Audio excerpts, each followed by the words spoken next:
Do you like something? I mean, like, you think that it's really cool and awesome. And then after you've been playing it and becoming engrossed in its world and characters, you find out that there's more. And then around that time, you find out that there's a whole game full of those characters and more that you've never seen. And that's like the coolest thing ever. Super Smash Bros. Brawl was the coolest thing ever for me as a kid. I had no idea who Pit was or what a King DDD did, but I was all over it. I knew about a Mario, and I was deeply aware of Sonic and his relationship with Purple Water, but this was my first introduction to a lot of these franchises. Some I'm just now dipping my toes into, some I've become a massive fan of, and some I still have yet to really try and sink my teeth into. As a kid, I was really able to get a grasp of certain characters thanks to the Subspace Emissary and its animated cutscenes. Okay, so Kirby's like Mario, the green hooded guy is Big Evil, Wario likes to shoot princesses with his arrow machine, and that's the guy from the game I played, that's the guy, the big green dragon, I know him! The excitement I felt when I saw Rayquaza pop up out of that lake and become a boss was incredible. Smash Bros has always been incredibly exciting for me. I remember rewatching all of the character reveal trailers for Smash 4.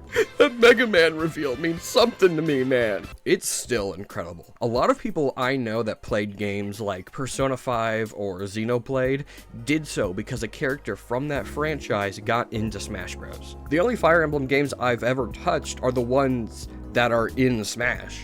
And maybe sometimes you go back to replay a game because of a Smash trailer. Whenever a new reveal is announced, it's generational. I remember popping off when they announced Steve. No! Oh! Yes! Oh! Yes! Oh, I'm like actually crying.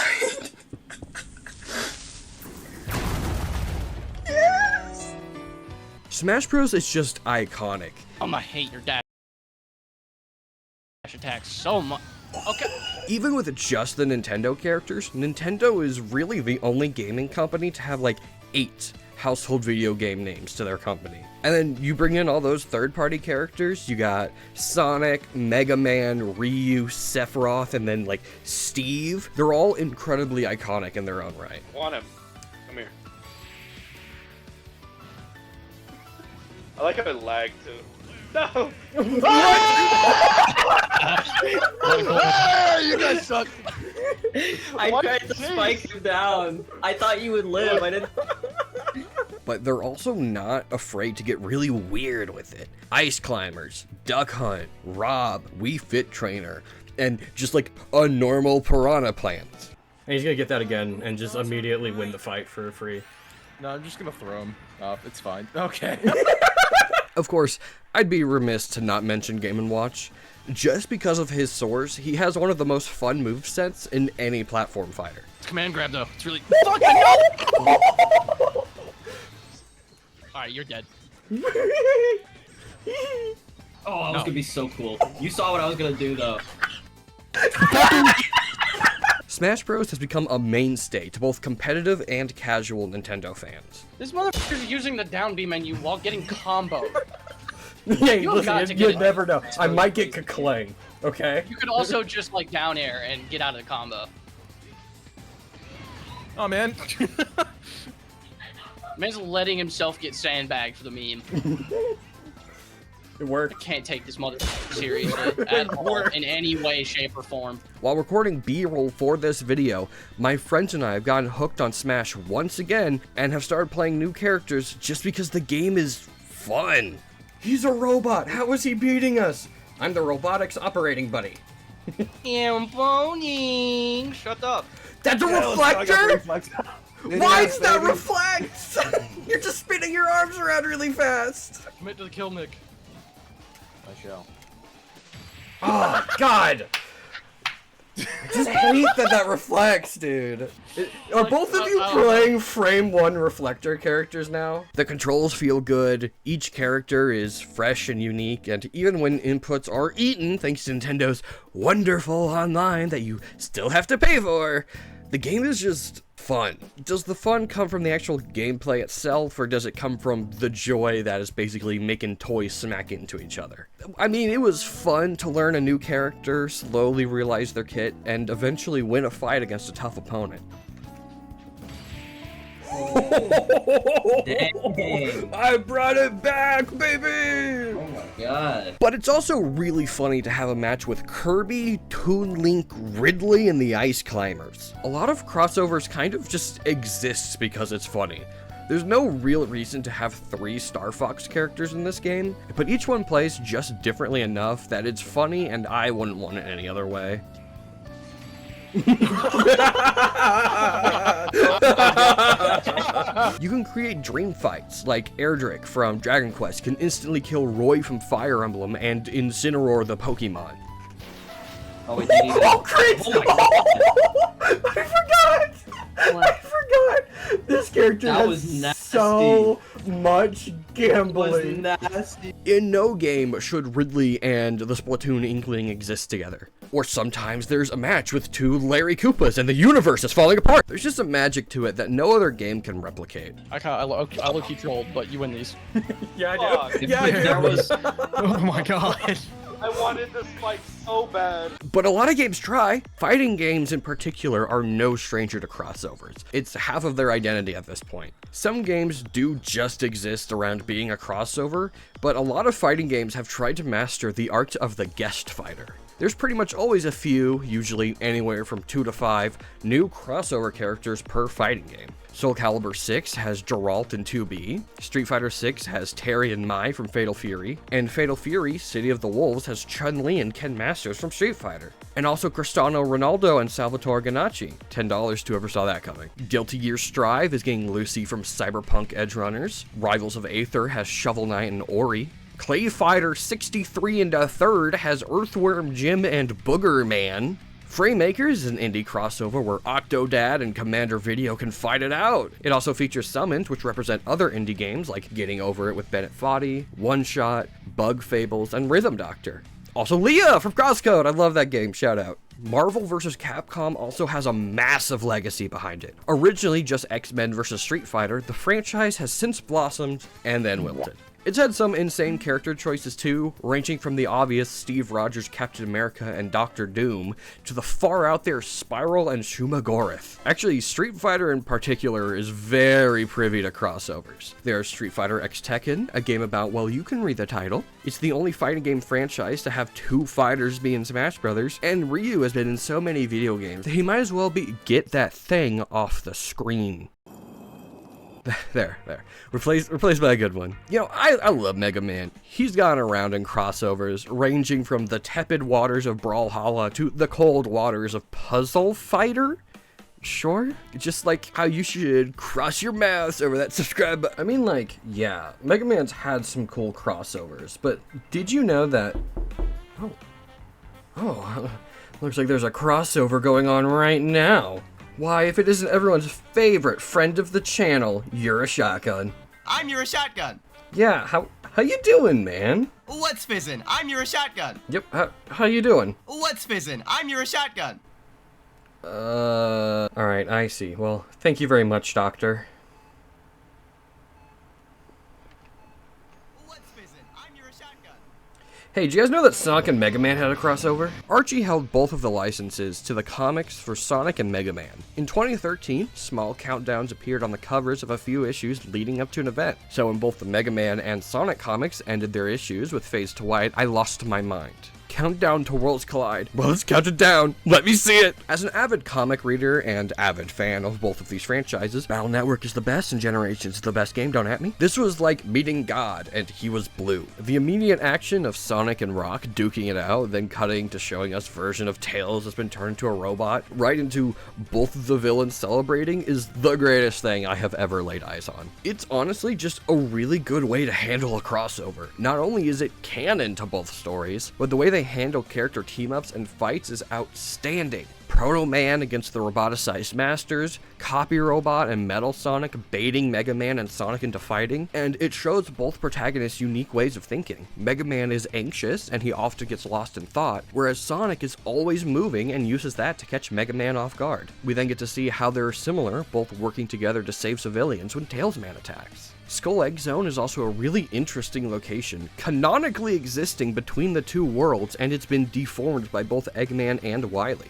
We get to see Mega Man caught off guard by Eggman's traps, and Sonic struggle with Wily's traps. Then we get like a massive full-page spread showing all of Sonic's friends that have turned into roboticized masters working for the doctors, and the designs are incredibly awesome, and it's a shame that I just never see fan art of any of them, especially SBO Man. He's my favorite. Actually, that's kind of one of the main things about this crossover. Everything they do is just really cool and full of fan service for both franchises. The term hype moments and aura wasn't really a thing when this comic was made, but that's really what a lot of this comic tries to do. Shadow kills Shadow Man, Mega Man and Silver Man have some kind of beam struggle, and the fight against Knuckles Man is a whole page showing everyone beating him up. Speaking of full pages, there will often be full or two-page spreads featuring a single piece of art, like showing every Robot Master and Rouge Woman returning for a fight, Sonic speed blitzing a bunch of Robot Masters while racing Quick Man, and Dr. Light falling to his death. Mega Man can't even reach him, Sonic can't get high enough, and it seems like Dr. Light is going to fall into the abyss as his tears are swallowed by the darkness. Then Shadow the Hedgehog shows up and rescues him. Like I said, they're just doing stuff to be cool. We get a double-page spread that shows Sonic and Mega Man racing through the Wily Egg as their allies fight the Robot Masters outside. Then they're jumped by Bass and Metal Sonic, and watching Sonic get dumpstered by Bass and Treble is really funny. They only win because Mega Man uses copy abilities from the roboticized masters, and for this one fight only, they draw the Sonic characters in like Force Ghost form as Mega Man attacks. It's just cool. And then to finish it off, Mega Man fuses with Rush, they both eat the Chaos Emeralds, and we get to see their super forms. Mega Man has a canonical super form. Why? Mega Man shoots Sonic out of his Mega Buster, and hype moments and aura ensue. They go to reset their worlds, but Eggman messes with Sonic, and if you're curious as to why Archie Sonic lore seemed to shift so heavily out of basically nowhere, this is why. And then this crossover did so well that 2 years later, they did it again. This time, we also get to see Mega Man X characters hop into the action, as well as Sticks from Sonic Boom, and that's definitely it, no other Sonic Boom characters. This comic's alright, it feels a lot less focused than the previous one, but that's likely due to the larger scale of it. Sigma from Mega Man X is the main antagonist, forcing Wily and Eggman to work under him. However, the comic is still not immune to just making cool stuff happen. Eggman gets to turn Mega Man into whatever he wants, making Mega Man. Wily gets his hands on Sonic, turning him into Sonic Man. They tear up each other's universe until a Super Challenger shows up to fight them. Sonic Man against Proto Man is really cool. I love blues. But the character they get to fight, Mega Man?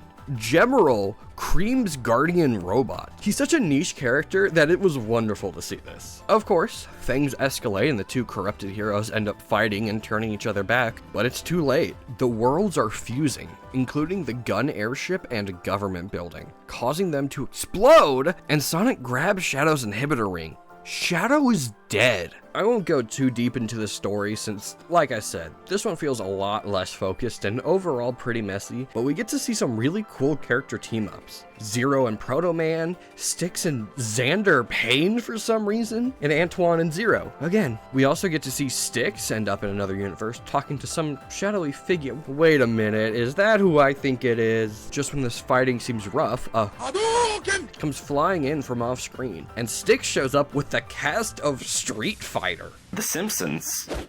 We get to see Sonic and Mega Man characters react to their fighting, and this panel of Sonic looking really upset at Guile has lifted my head for like 10 years. We then head out to some other worlds, including Ghosts and Goblins, Skies of Arcadia, Night into Dreams, and Okami. This isn't just Mega Man and Sonic, it's Sega and Capcom. $10 to whoever guessed Panzer Dragoon and Breath of Fire 3 would show up. We get a double-page spread of all of these new characters helping fight Sigma. This crossover doesn't just shaft most of these characters after this team-up, though. We see Okami's Celestial Brush used several times, and we get to see the worlds of Skies of Arcadia and Breath of Fire 3 work together to stop Sigma from Mega Man X. This comic is great. Of course, Mega Man and Sonic go super again, defeating him with a really cool-looking panel. They then try to Chaos Control their worlds back to safety like last time, but it's not working. Thankfully, Eggman and Wily are able to take control of the master engine that Sigma was using, but the world-famous Xander Payne steps in and holds them at gunpoint. He then uses its power to create a portal back through time and kill Sigma before all this even happened, causing the worlds to split like nothing ever happened.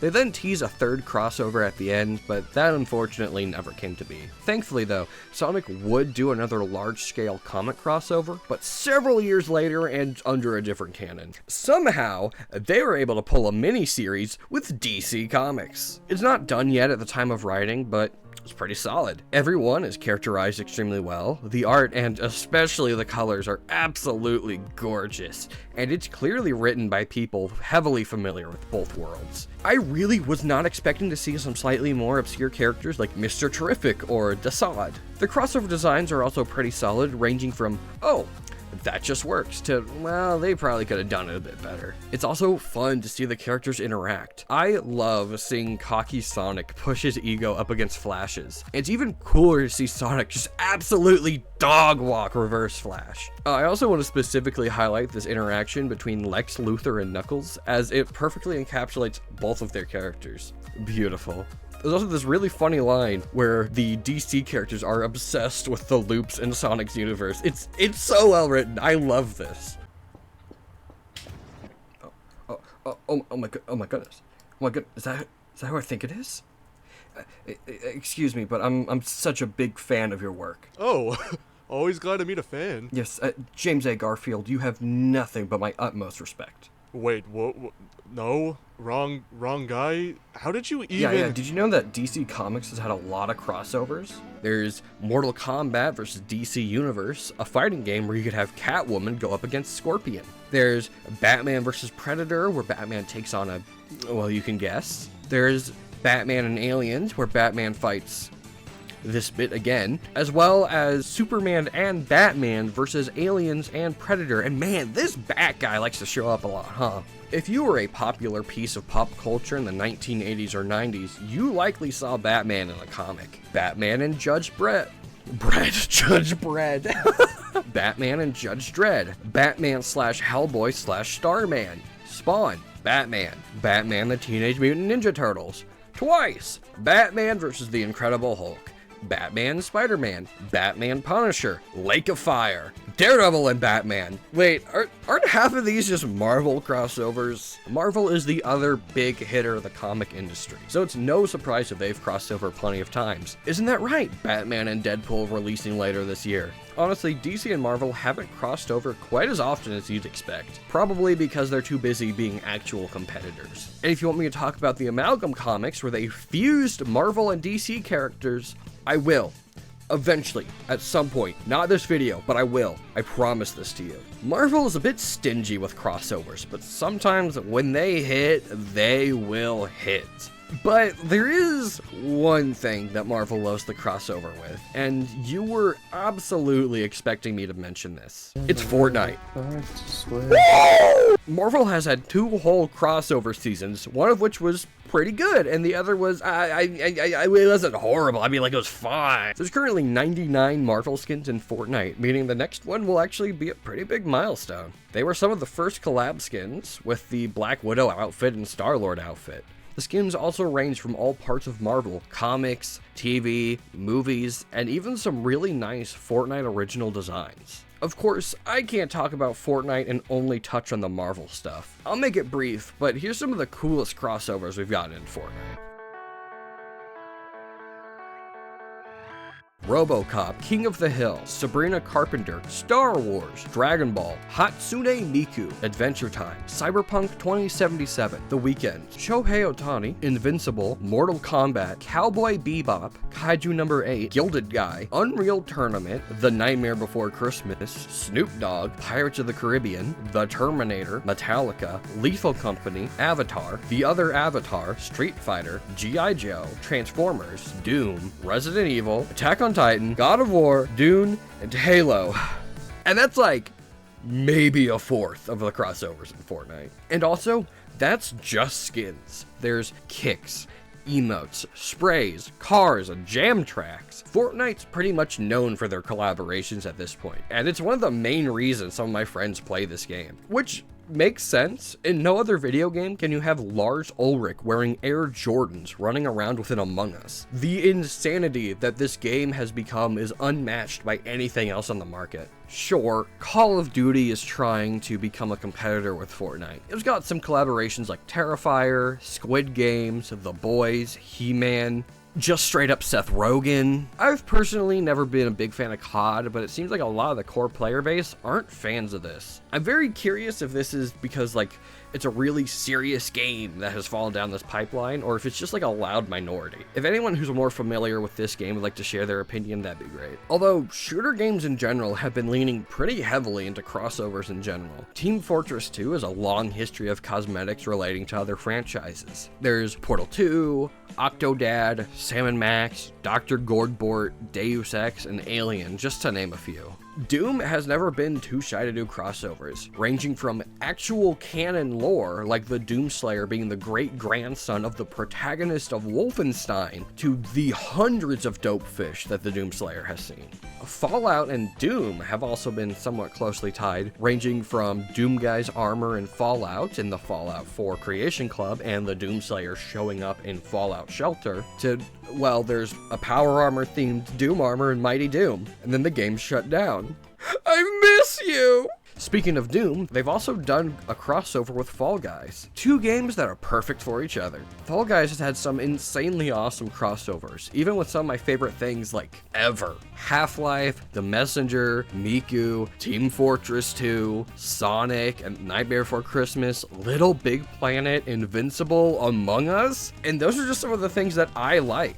Skins in Fall Guys are absurd in their outreach, ranging from indie titles to massive video games to some of the media franchises ever. You clearly have some kind of power where you can get Godzilla and Ultraman. Not even Fortnite has Ultraman yet. Although, I do need to ask a question. Are these crossovers even good? They're rarely even called crossovers anymore. It's no longer 2 or more characters crossing over. It's now just a $20 Goku-themed skin for your digital avatar. It is cool, but it feels so wildly different from any other crossover. While Smash Bros. Doesn't have personalized character interactions, each character does play uniquely from any other character. Their entire moveset is themed around their character. Pit uses a lot of gear from his game, Kirby uses his transformation abilities, Samus uses a lot of her unlockable upgrades, Hero has an entire list of randomized spells.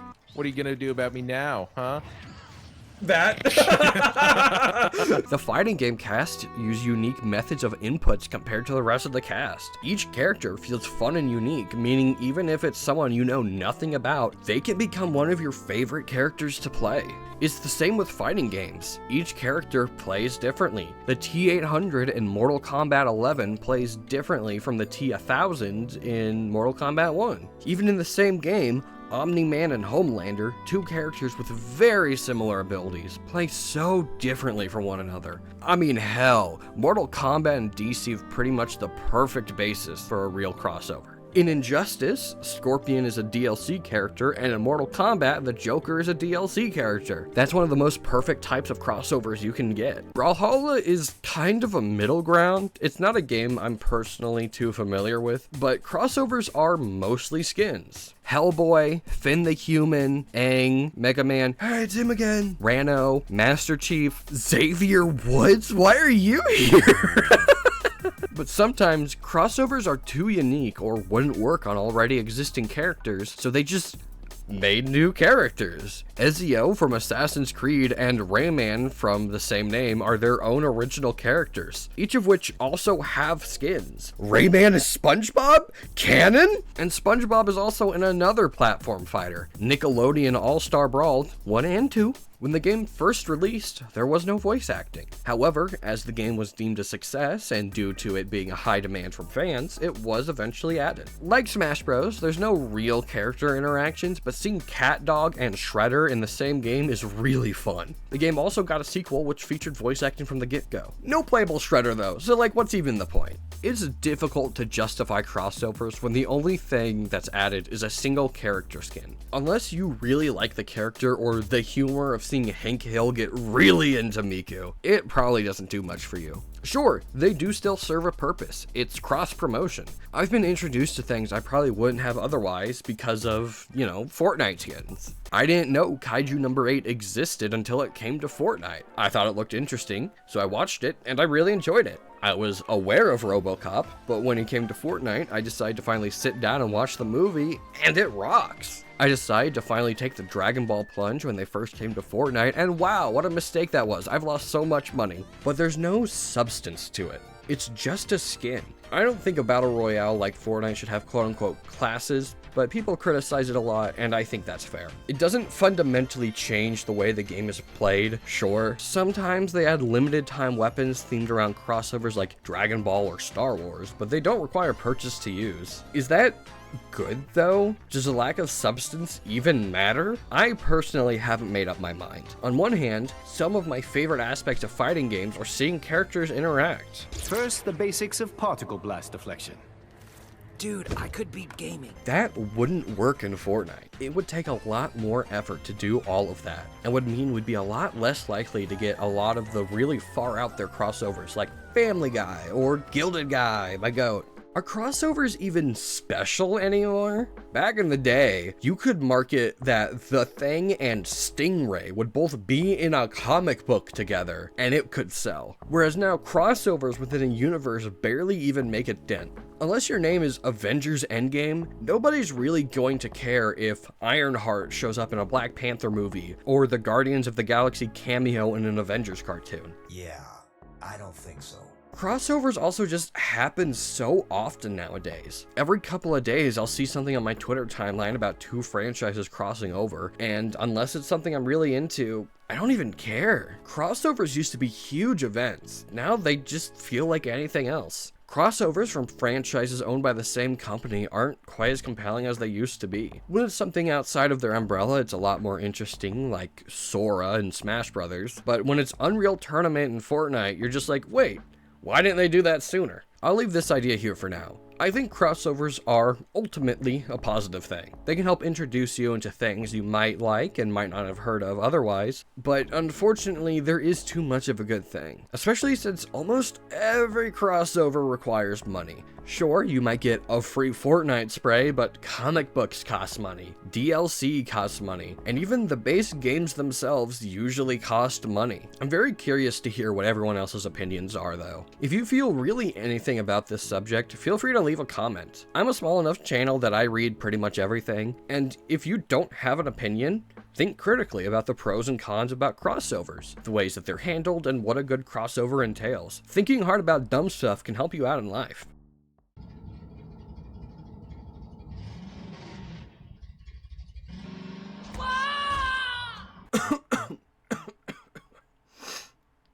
I mean, racing games also have crossovers. Sometimes they're a bit more reserved. Mario Kart has only had a few, like Rob being a bike in the DS game. But in Mario Kart 8, we got a few crossovers. Splatoon, The Legend of Zelda, and Animal Crossing found their way into the game. Also Mercedes-Benz, for whatever reason.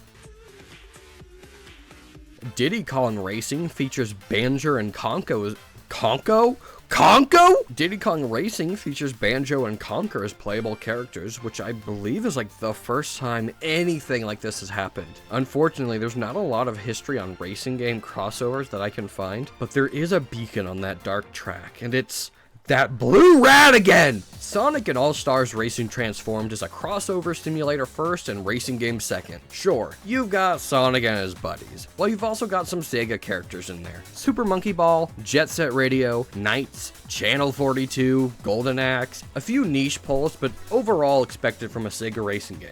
Then the weird pics show up. Football Manager from Football Manager, Wreck-It Ralph from movie of the same name, Company of Heroes 2 and Rome 2 Total War, Classes Team Fortress consisting of the Pyro, Heavy, and Spy from Team Fortress 2, Danica Patrick, an actual real person who does actual real NASCAR races, the Yogscast, Everything is pointless now! as announcers. In Sonic Crossworlds, a racing game that's not even out at the time of writing, is already going wild. Initially announcing Hatsune Miku, Joker Persona 5, and Ichiban of Yakuza fame. That all makes sense, all those series are either owned by Sega or Sega publishes a lot of the games. Then they announced Minecraft and SpongeBob, and also said we'd be getting Avatar and TMNT characters at some point. Please reunite with Mega Man! Indie games also love to do crossovers. Supporting other small dreamers is something that seems like a lot of these indie devs are super open to. Moonstone Island, for example, has a lot of collaborations such as Terraria, Rad Lad, Biddy Bolt, and Pom Bomb. I like Pom Bomb in particular because it's a crossover with my favorite video game, Cassette Beast, and there we go, there's the quota filled for this video, mark it off on the bingo. Cassette Beasts also got the protagonist of Moonstone Island as equipable clothes. Listen, all I'm saying is if you guys wanted to add a top hat with a purple band, I would not be complaining. Another one of my favorite games is A Hat in Time, which has made quite the rounds. A few collaborations have granted stickers, such as Among Us and Psychonauts. A few others have made official mods, such as One Shot, Freedom Planet, and Hyper Light Drifter. However, Hat Kid herself has ventured out a bit. She has a small cameo in Here Comes Nico, a game I've actually talked about at length before, but she's also a playable character in Tunch. There she is! She doesn't fit in with the rest of the game at all. I'm not complaining though, it's pretty fun. An indie character that makes all the rounds though is Shovel Knight, ranging from cameo appearances in Yooka-Laylee or Balatro to playable appearances in Rivals of Aether, Indie Pogo, Bit Trip Runner 3, and a whole lot more. One of those appearances, however, is Creepy Castle, the same game with Chica from Five Nights at Freddy's. You know what else FNAF has officially collaborated with? That's right. Long time in waiting, it finally happened. Funko Fusion. Oh, and also Dead by Daylight, which is just too much for me to get into. I really would like to talk about it because why is Nicolas Cage in the game? He's not playing a character, that's just Nicolas Cage. But my throat is sore and I've been recording for a while and I have stuff I need to do. So I'm just going to go ahead and leave this here. I'll promise I'll talk about it if I ever make a sequel to this video, but that's just Nicolas Cage. If I ever make another one of these videos, I promise I'll talk about it, but I really need to end this video here. My throat is really sore and this video has become way longer than I initially set out to make it. I kind of just wanted an excuse to talk about the Sonic and Mega Man crossover comics. Really, that's it. Maybe next time I'll talk about character creators. Like the video or subscribe to let me know that's something you want to see. I do have a lot more to talk about, but thank you for tuning in.